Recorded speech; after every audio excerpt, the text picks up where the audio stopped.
Hello, and welcome to COVID Contact Tracing Apps, Balancing Privacy, Security, and Health. My name is Sheila Sokolowski, and I am a partner and chair of the Health and Biotech Privacy Group at Hennessy Law. And I'm joined today by Dr. Gabriela Samfier Fortuna, and I'd let Gabriela introduce herself. Thank you very much, Sheila. Hello, everyone. I am Senior Counsel for Global Privacy at the Future of Privacy Forum, which is a think tank based in Washington, D.C. And as Sheila was saying, we are happy to host this session today to discuss about COVID contact tracing apps. We have prepared a very crowded agenda, but I hope it will be interesting for you. First, we will look at the case for digital contact tracing for COVID-19. We will then talk about some of the key ethical and legal considerations to take into account if you want to deploy or to use such an app. We'll look at some of the most common technical and design features that we have seen out there, and then also at the adoption rates of these apps around the world. We're working with the data we have. As you will see, there's not a lot of data about that just yet. We will afterwards look at the effectiveness in one particular case. We will look particularly in Switzerland and how the COVID app was adopted and how effective it was. And at the very end, we will make some points about how you can apply some of the things you've learned in this session in your day-to-day activity. I'll pass over to Sheila now. Sheila. Thank you. So to start with, we wanted to talk a little bit about what contact tracing is and how it's played out in previous instances in the US in particular, and then a little bit about why it came to the fore as we are all confronting the outbreak of COVID-19 here in the US. So contact tracing is simply a process by which individuals who may have come into contact with an infected person are identified so that they can either potentially isolate themselves to not pass on further infection or to receive treatment or to understand what other contacts they may have had. It's a way to understand the control, so the spread of disease, and also in some instances, a way to control the disease. It started out as a manual process, and it's been around in the US as a method of infectious disease control since the 1920s. It was primarily in that contemporary instance used in response to syphilis outbreaks and other outbreaks of sexually transmitted infections. And so privacy and confidentiality, given the sensitive nature of those instances, was always very much a part of what, the rollout of the contact tracing and incorporated into the contact tracing. And certainly because it was also widely used in the US during the HIV and AIDS outbreak, the issues of privacy were particularly important there, both because AIDS and HIV was being transmitted within homosexual communities, and those communities, and homosexuality at that time was outlawed in several states. And also it was transmitted through intravenous drug use, much of which was illegal. And so you didn't want an unintended consequence of the contact tracing to be that someone would be discriminated against or potentially criminally prosecuted. So that's why confidentiality is key and privacy are key when you roll out these kind of programs. So with COVID-19, we have a particular challenge for doing contact tracing because it was very often transmitted before people had any symptoms. At the time, there were no proven effective treatments for it. And it became the case that very large outbreaks could occur very quickly.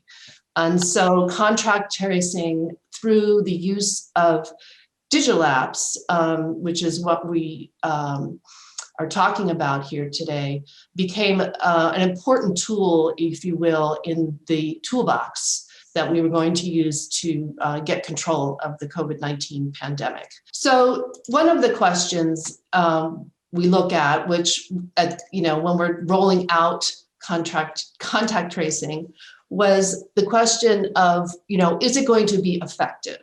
Why would we do these things if the return on investment, to use a business term, is not there? Especially when, as you'll see, there are ethical and legal considerations that need to be considered, and you want to make sure that whatever you're doing that may potentially impinge on some ethical concerns or or have to be structured in a way that they can happen legally. Is it worth, the effort that we're putting forth? And so initially the numbers were that you would have to have, 60 to 75% uptake in the contact tracing apps, the digital ones, the digital contact tracing apps, in order to have an impact. And as the pandemic progressed, we learned that actually we don't need quite those numbers. The Google Oxford study said that small levels, when combined with other measures, such as social distancing and rapid testing and treatment, could actually have an impact on the number of deaths and infections. And certainly when we're talking about the vast numbers of people who have succumbed to COVID-19, these numbers did make it appear that they would be worthwhile. And then a similar study from University College London also found that these types of digital tools from contact tracing apps were effective, and when they were complementing other measures. So no one at any point thought that contact tracing was the solution. It was just really meant to be part of the solution. So what are the ethical considerations that I mentioned? So one is that this has to have an impact on public health. We need to be able to demonstrate through scientific studies such as the Oxford Google study and the UCL study, that these contact tracing apps are having the right sort of impact and having an impact. And you want to, as part of that, make sure that they are integrated with the public health services, with the testing services, and with manual contact tracing at some point. You want to look at, are there less invasive or risky alternatives? In terms of the risk here was the privacy risk, right? Is that, are we willing to make sacrifices potentially on privacy or not? And, what can we do to, as you'll see when Gabriela talks a little bit about the different types of digital contact tracing apps, there are trade-offs that allow you to use less invasive alternatives. And then, the adoption rate question, the studies pointed out that you needed early studies pointed out, 60 to 75%. So does that, when you look at a number like that, do you want to make it a mandatory system? But then later the numbers came back and said, oh, it really doesn't, additional studies came out and said it didn't need to be quite that high to have an impact. So does that favor a more voluntary system? Is there a reason to potentially use incentives to have the adoption rate be sufficiently high? And then the question is, well, we're talking about digital contact tracing apps and the disparities that, not everyone has a smartphone. So what do we do about that? And do we look at things like, devising a digital technology that's a contact tracing app at a very low cost, as opposed to needing something that you could have to download to a relatively expensive phone. Do you look at questions of, okay, well, this mandates that in some instances we'll still have to do manual contact tracing because people won't have these resources. And then the questions around discrimination and stigma when folks, whether the app or the digital contact tracing, making it such that it doesn't create unwanted, unintended consequences that force people to be discriminated against, or potentially, not in the case of COVID-19 necessarily, but as I mentioned with respect to AIDS and HIV, potential, criminal consequences. And lastly, the questions around transparency. Do folks understand what these apps are for and how the data is being used? Is this, are data minimization principles adhered to such that the app is only collecting, or the digital contact tracing device is only collecting information necessary to make the contact tracing occur, or are there other pieces of information being collected for other ulterior purposes, such as that's often referred to as surveillance creep? So these are the kinds of ethical considerations before we even get to the legal ones that needed to be considered as these digital contact tracing apps are put into the environment. Thank you, Sheila. And that's such an important framing that you did there with the ethical considerations and sort of the big questions that scientists were thinking about and policymakers were thinking about when deciding to, on one hand, build these apps, and on another hand, deploy them and decide on whether to use them. Besides the ethical considerations, as you said, there are already some legal obligations and legal considerations that the deployment of such apps entail. So when we look at a global pandemic, we kind of need to take into account a global framework and look at global frameworks when deploying a technical solution that is supposed to work in more than just one jurisdiction, and even eventually to work across jurisdictions and be interoperable. Outside of the United States, the legal framework on data protection and privacy is already kind of settled, particularly when we're looking to Europe and when we're looking to the legal systems out there that were inspired by the European approach, which is best encompassed in the General Data Protection Regulation, in the GDPR. And some of these legal considerations that people have been looking at when deploying or building contact tracing apps had to do with building within the app privacy concerns, privacy safeguards, data protection safeguards, and applying what the GDPR calls data protection by design and by default. Other obligations that are very important to keep in mind when we are looking at these apps are data minimization. You already mentioned this notion before, and it refers to the principle that only the data necessary to achieve a particular purpose should be collected and used, should be processed. Other considerations have to do with purpose limitation. And this means that once we collect and use data for a particular purpose, in this case, contact tracing, it shouldn't be used for other purposes. Users, consumers, persons have certain expectations that once they give access to their data, it will be used for what they thought it will be used for. There are considerations that have to do with retention limitations. So for example, only retaining data as long as it's necessary to achieve the purpose, in this case, to achieve contact tracing.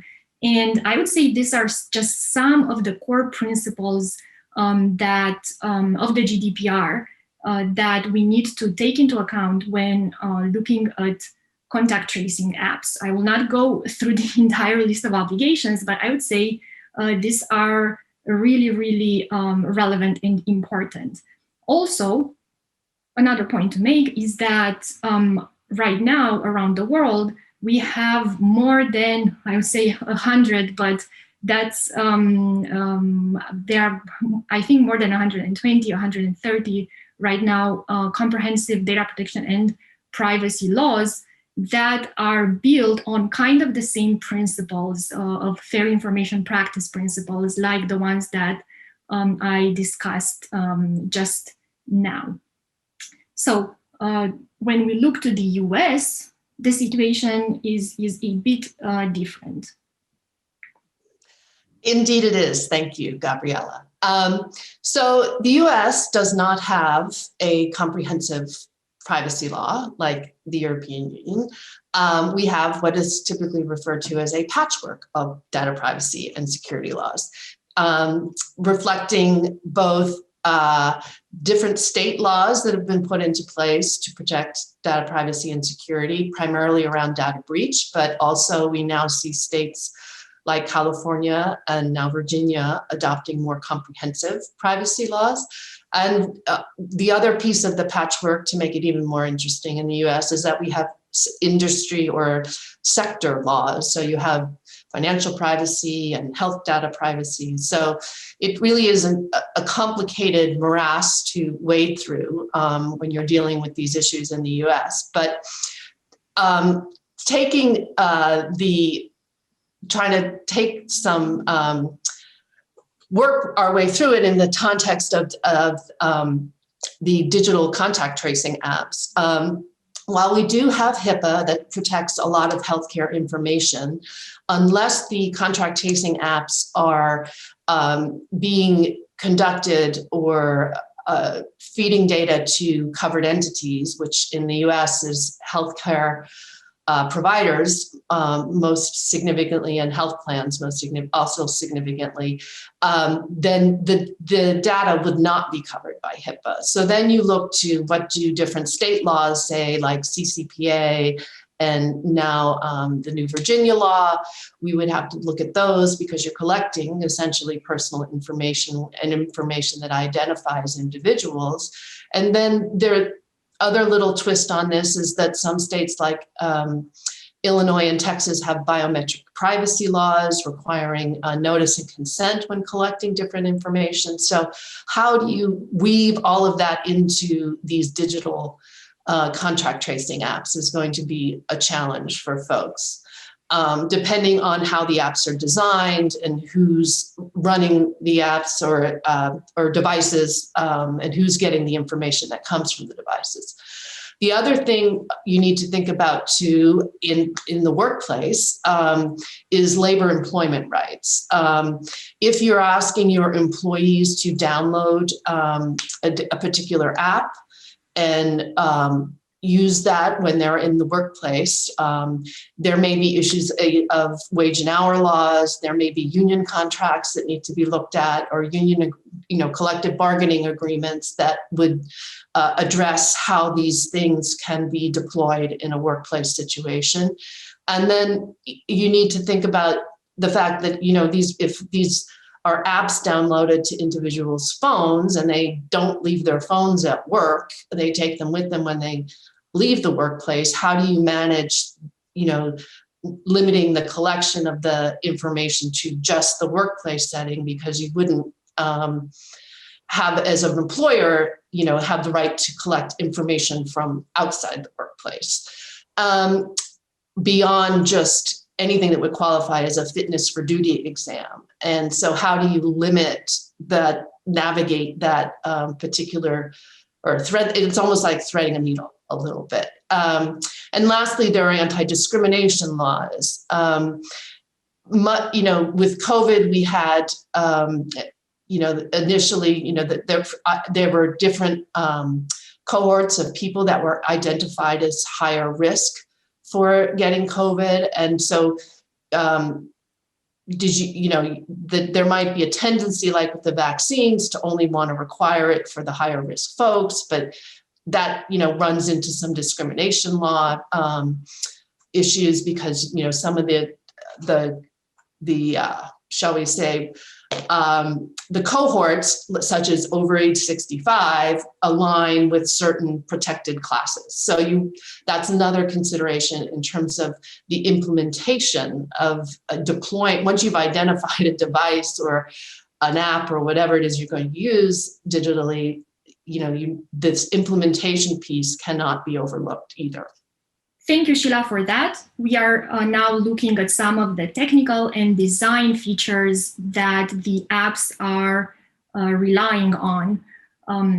One of these technologies that is helping the apps being effective, hopefully effective, is location data. This entails that the movements of the phones are being tracked, for instance, using GPS or triangulation from nearby cell towers, and then looking for other phones that have spent time in the same location. The problem with this approach is that location data tends to be really sensitive. It may tell about the owner of a phone, specific whereabouts. It may lead to discovering sensitive information about the person, for example, religious affiliation or other health issues. So location data is generally being considered a very sensitive data. Another technology being used is Bluetooth. The contact tracing apps based on Bluetooth involve proximity tracking, which means that phones swap encrypted tokens with any other nearby phones over their Bluetooth. It is easier to anonymize information, and generally the Bluetooth-based app are considered better for privacy than location tracking because they only record the fact that two phones were in proximity. What has been very helpful with the deployment of the contact tracing apps, Google and Apple developed a joint API, which actually allowed iOS and Android phones to communicate with each other over Bluetooth. This now is being used, this API is being used by a majority of the national contact tracing apps in Europe, for example. There's another very similar protocol, which I would say in terms of chronology was actually first developed, the DP3T protocol, which was developed by researchers in Switzerland and other European countries that focused indeed on Bluetooth technology and privacy-preserving proximity tracing. Now, all of these technologies are being considered when choosing how to build and then deploy a contact tracing app. Some of the other features, technical features that are relevant in this debate have to do with data storage, which can be centralized or decentralized. For example, a central public authority, a federal level, let's say public authority, could centralize all of the interactions and all of the positive results. Or the other option is having a lot of the data processing and data hosting being on the device. We also have different types of participation. We have seen mandatory use of contact tracing apps, particularly in some Asian countries, but also voluntary participation. And this is the case with all of the European countries and with those apps that we have seen in the US. There's also the issue of government access. Some of these national contact tracing apps have allowed government to access the data for other purposes than contact tracing. And one example in that case would be Singapore, which was not known at a time when people started using contact tracing. there are other features that we can discuss too, such as aggregated and anonymized data, using only aggregated and anonymized data, and similar features like that. One important thing to keep in mind here is that purpose limitation I was mentioning at the beginning when we were talking about some of the legal implications, and why in some cases it would make sense for the government to not have access to any of this data. I just wanted to show a bit of the of various solutions that European countries chose to implement. We see here that only France and Hungary chose a centralized storage and centralized type of app, even though most of the European countries right now are using a Bluetooth-based technology for their contact tracing apps. I think it's also interesting to see that there are some European countries that do not plan to use any of the contact tracing apps, like Bulgaria, Romania, and Sweden. Thank you, Gabriela.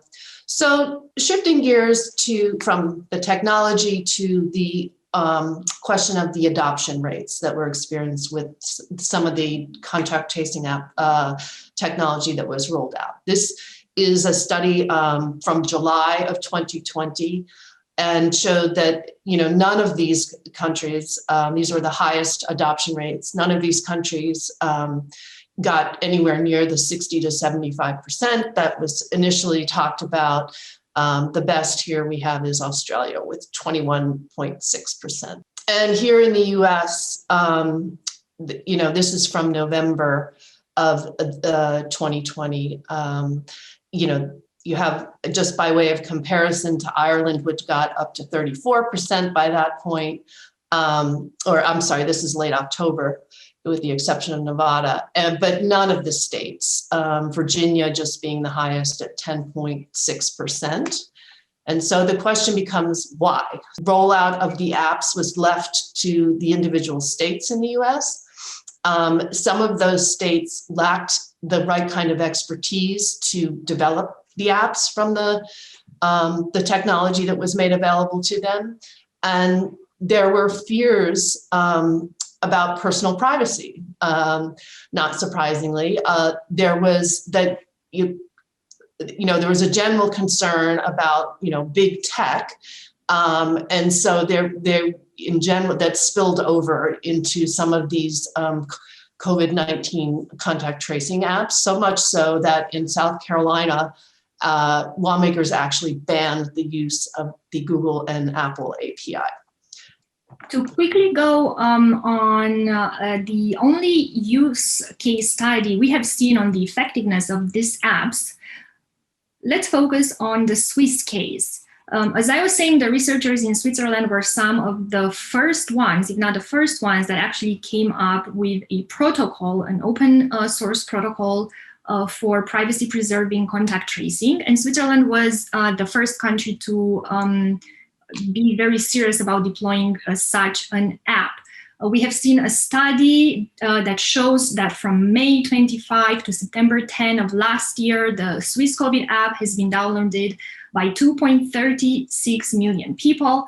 And the number of active apps per day has been estimated at 1.6 million. The number of active users corresponds to 18.9% of the Swiss population, which is about 8.6 million people. During the study period, the authorities reported more than 12,000 confirmed COVID cases. So during those months that we mentioned. Then the authorities issued 2,447 COVID codes that could be used in the app, which were about 19.6% of the confirmed cases. This is also because this number actually correlates with the number of the percentage of the entire population that is using the app. And then 1,645 of these COVID codes were entered into the app by the users. This means about 13.2% of confirmed cases. Users actually have to enter these codes themselves in the app in order for them to be effective and to work. During that time, out of the 12,000 people that were confirmed with COVID, 7,800 entered the reasons, 7,800 of those that tested and disclosed the reasons for testing reported the Swiss COVID app as the reason for their tests. So if they wouldn't have received this alert, they wouldn't have went to go to take a test.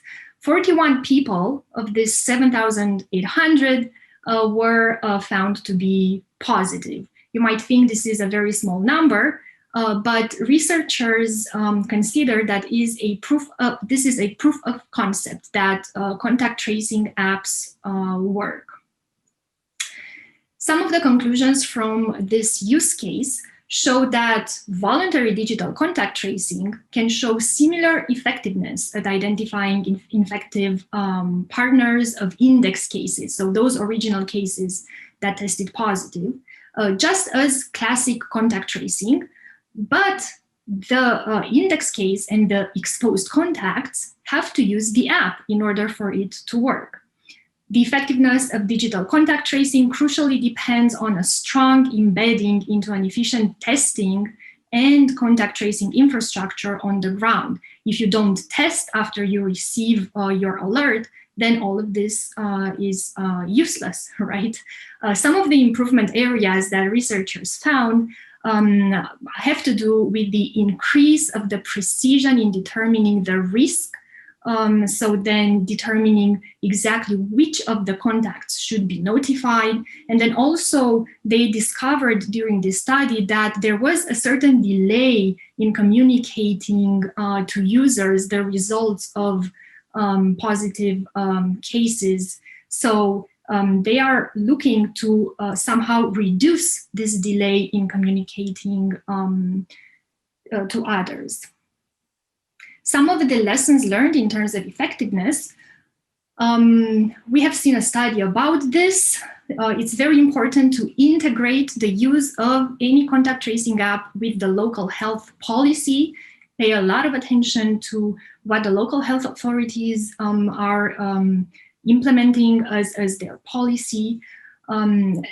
Researchers have found that a high user uptake and adherence means that contact tracing apps can reduce transmission at low levels of uptake, including for those without smartphones. However, large numbers of users increase the effectiveness of these apps. So a high user uptake is recommended. One other lessons they highlighted is that the quarantine of infectious people should be as accurate as possible. So the health policy, the public health policy should be again taken into account in terms of recommending what contacts should quarantine and under what conditions.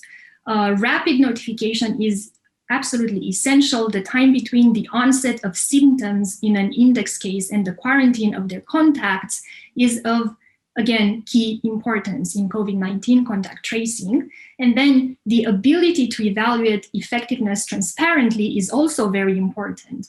As we were researching for this session, we have found very, very little data to support the effectiveness of contact tracing, as well as the actual uptake on the ground. Thank you, Gabriela. So before we conclude today, I want to share with you just some guidance from the CDC and put into a little bit of context in how digital contact tracing can assist with a potential investigation. So COVID-19 is a nationally notifiable infectious disease, meaning that it's required by US law that report the disease in cases to public health authorities. When diseases are reported, the health department can begin an investigation and may or may not begin an investigation depending on the circumstances, but it can impact the workplace when the employer is asked to assist with identifying workplace contacts or contacts rather. And so as part of that, CDC has issued some guidance for non-healthcare employers. I've put the link here in the slide. But one of the things that CDC has advised is that, if there's an outbreak that impacts a workplace or they begin an investigation in a workplace because of a notification of someone coming down with the disease or any reportable disease, not just COVID-19, that they will request workplace and schedule information in order to trace contacts. And I put in here their shorthand, which is they want to know who was within 6 feet for at least 15 minutes in the 48 hours before the person was diagnosed with COVID. And they will ask for that information, and you want to be careful not to give them confidential personnel records. So one of the ways that these digital contact tracing technologies can be helpful in the workplace is for answering that particular question. In the workplace, we've found that they can actually address many concerns about further transmission, but they are really only part of a necessary response. There are still other measures such as rapid testing and social distancing that can be effective in the workplace. Then it's also very important to take into account efficient testing as one of the key factors for effectiveness, accurate quarantine, who you will ask to quarantine once contacts are being identified, rapid notification of the persons of interest and the persons that have been identified as contacts, and contact tracing infrastructure on the ground. All of these are essential for the effectiveness of the apps, as we have seen. And then don't forget that in order to increase trust and in order to increase uptake of a contact tracing app, privacy concerns must be addressed, and they can be addressed by opting for an app that collects the minimum necessary data, that limits access to the data it processes, and that includes a short data retention period. Thank you very much all for joining our session today.